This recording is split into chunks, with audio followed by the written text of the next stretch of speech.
संस्कार क्लासेस में आपका स्वागत है। हम आज फिर हाजिर है एक नए चैप्टर के साथ। आज का हमारा नया चैप्टर है क्लास 10th अध्याय 6, जिसमें हम पढ़ेंगे त्रिभुज में बहुत ही मोस्ट इंपोर्टेंट क्वेश्चन, थेल्स प्रमेय को सिद्ध कीजिए अथवा आधारभूत अनुपातिक प्रमेय क्या है लिखकर सिद्ध कीजिए। एक ही क्वेश्चन है साथियों। तो देखिए क्वेश्चन में क्या करेंगे, हम सबसे पहले एक चित्र बना लेंगे त्रिभुज से रिलेटेड। मान लीजिए ये कोई आपका चित्र बन चुका है, ठीक है ना भाई। ये चित्र है, इसमें ये आपका ए हो जाएगा, ये आपका बी हो जाएगा, ये आपका सी हो जाएगा, ठीक है ना। अब इस त्रिभुज में क्या करेंगे, एबीसी त्रिभुज है, यानी थेल्स प्रमेय का कथन क्या होता है, प्रमेय क्या होती है, वो परिभाषा देख लेते हैं। यानी किसी त्रिभुज में उसकी एक भुजा के समांतर खींची गई सरल रेखा, तो एक भुजा के समांतर यानी इस भुजा के समांतर खींची गई कोई अन्य रेखा, यानी अन्य रेखा कौन, ये डी अन्य रेखा DE। यदि एक त्रिभुज में उसकी एक सरल रेखा के समांतर यदि कोई अन्य रेखा खींची जाती है, एक भुजा के समांतर यदि कोई अन्य सरल रेखा खींची जाती है जो उसकी अन्य दो भुजाओं को समान अनुपात में विभाजित करती है, उसे थेल्स प्रमेय का कथन कहते हैं, परिभाषा कहते हैं, ठीक है ना। ये तो हो गया अपना। अब क्या करेंगे, अपन थोड़ा सा चित्र वर्णन कर देंगे। दिया है त्रिभुज ABC में BC किसके समांतर है, ये BC किसके समांतर है, DE के। क्लियर है, ठीक है, कोई बात नहीं, देख लेते हैं। AB को, हाँ यहाँ क्या करते हैं, D भुजा, यानी ये जो D भुजा है ये AB को, यानी AB को D पर काटती है। कहां करती है, D तथा AC को बिंदु E पर प्रतिच्छेद करती है। AC को कहां प्रतिच्छेद करती, बिंदु E पर प्रतिच्छेद करती है, ठीक है। तो इसकी बात चल रही थी, यानी AB समांतर क्या हो गया, BC जो है, यानी BC के समांतर क्या हो गया, D, ये तो समांतर हो गया, तथा D भुजा, तो ये जो D भुजा है ये इस AB को D पर प्रतिच्छेद करती है तथा AC को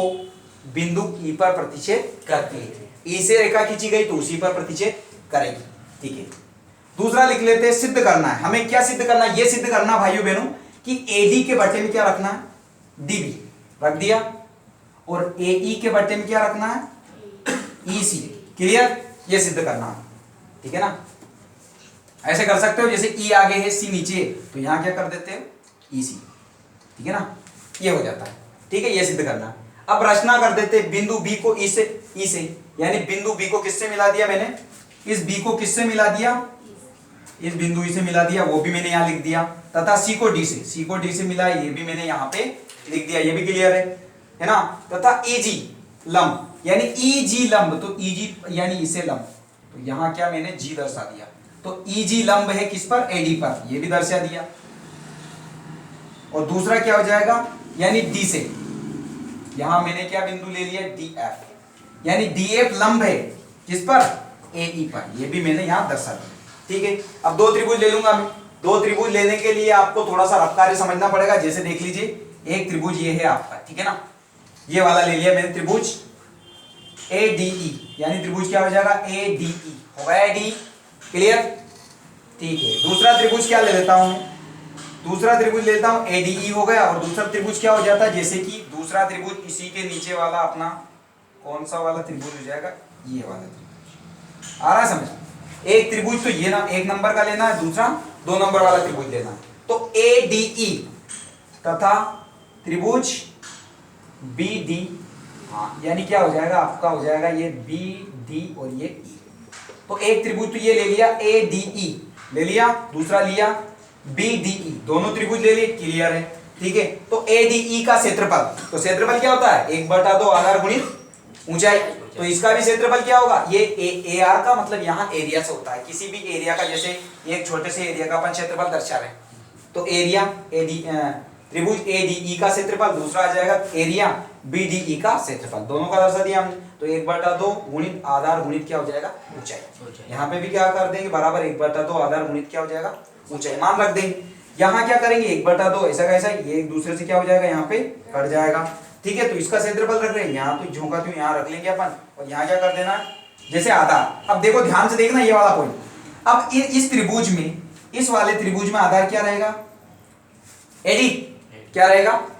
तो ऊंचाई क्या रहेगी इसकी, तो ऊंचाई रहेगी भाई इसकी ये। अब इस चित्र में देखो ये 90 का एंगल बन रहा है नहीं बन रहा है, तो ये 90 का एंगल यानी यहां पे 90 का एंगल बन रहा है इस जगह, तो ये 90 का एंगल बन रहा है यानी ये 90 का एंगल क्या हो जाएगी ऊंचाई,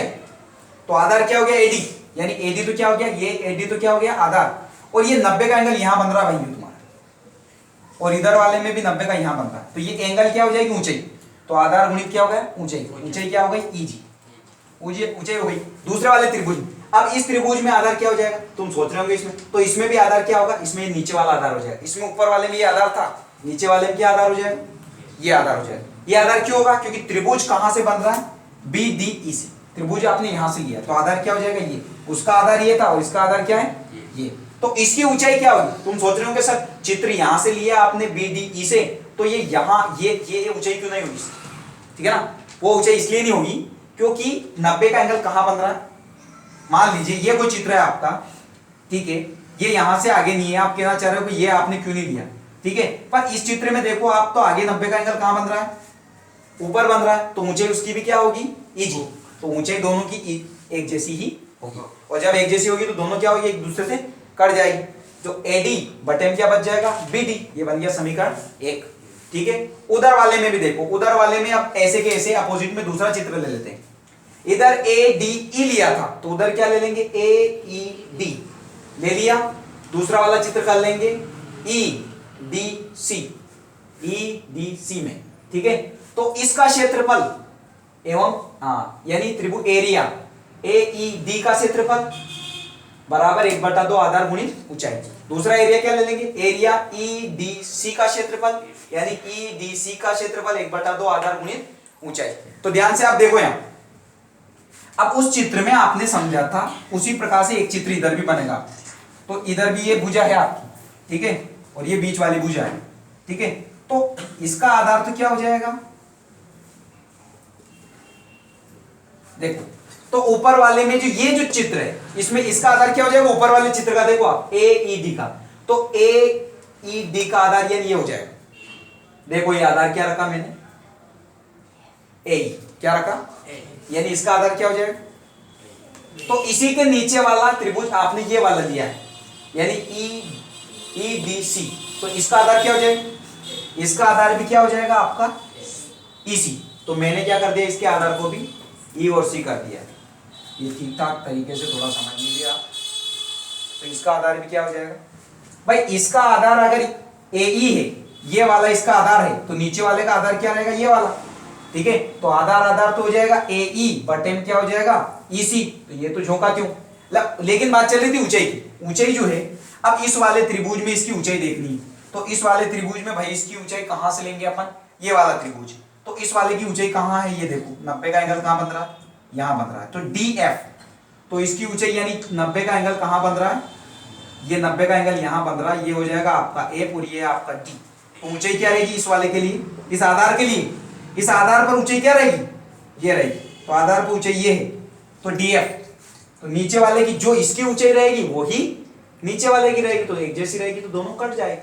यहाँ पे, क्योंकि इसकी ऊंचाई क्या रहेगी, अब ये वाला त्रिभुज है जैसे कि ई डी सी, तो इसकी ऊंचाई क्या रहेगी आपकी ये रहेगी, तो दोनों की ऊंचाई एक जैसी रहेगी तो कट जाएगी, बचेगा क्या ये बचेगा। तो अब क्या देख लेंगे इसका जो